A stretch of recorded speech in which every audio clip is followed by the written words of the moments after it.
Isaiah chapter 7, English Standard Version.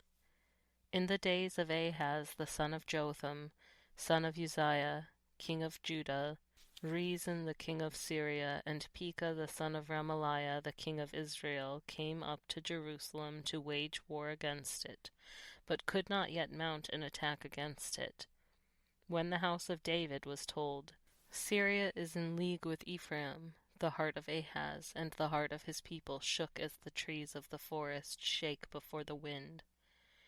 And the Lord said to Isaiah, Go out to meet Ahaz, you and Shear-jashub your son, at the end of the conduit of the upper pool on the highway to the washer's field. And say to him, Be careful, be quiet, do not fear, and do not let your heart be faint because of these two smoldering stumps of firebrands, at the fierce anger of Rezin and Syria and the son of Remaliah.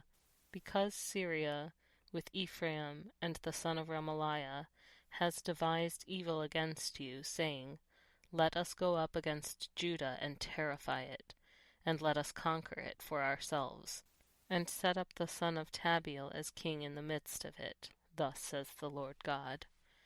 It shall not stand, and it shall not come to pass. For the head of Syria is Damascus, and the head of Damascus is Rezin.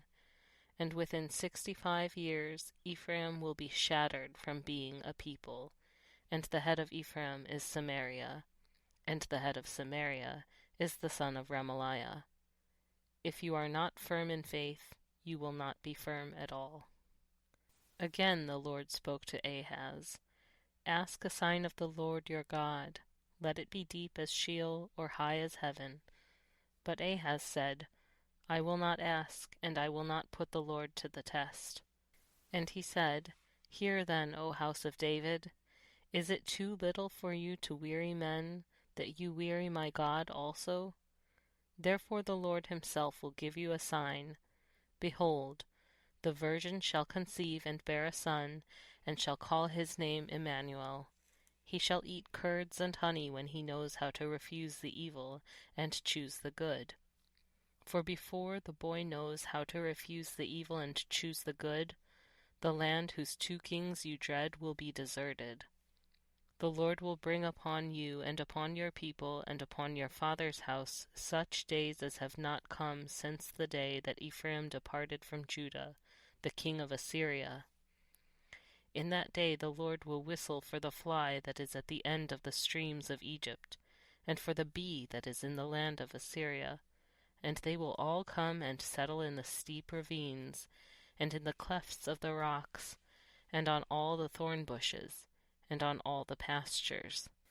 In the day the Lord will shave with a razor that is hired beyond the river, with the king of Assyria, the head and the hair of the feet, and it will sweep away the beard also. In that day a man will keep alive a young cow and 2 sheep, and because of the abundance of milk that they give, he will eat curds, for everyone who is left in the land will eat curds and honey. In that day every place where there used to be 1,000 vines worth 1,000 shekels of silver will become briers and thorns. With bow and arrows a man will come there, for all the land will be briers and thorns. And as for all the hills that used to be hoed with a hoe, you will not come there for fear of briers and thorns, but they will become a place where cattle are let loose and where sheep tread.